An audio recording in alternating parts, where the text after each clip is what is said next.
Because this is science. Keoni's science report. And look through this magnifying glass. Look at all that. What is this we have here? Science inside a computer.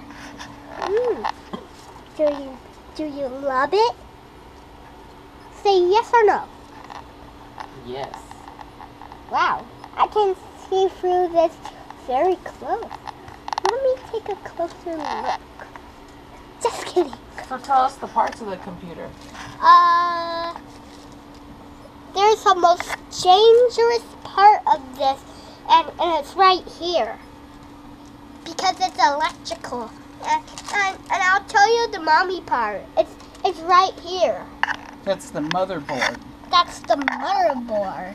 And the hyperdrive is right here. Mom, Grandma took it out because we're moving it somewhere else. And this is the DVD part.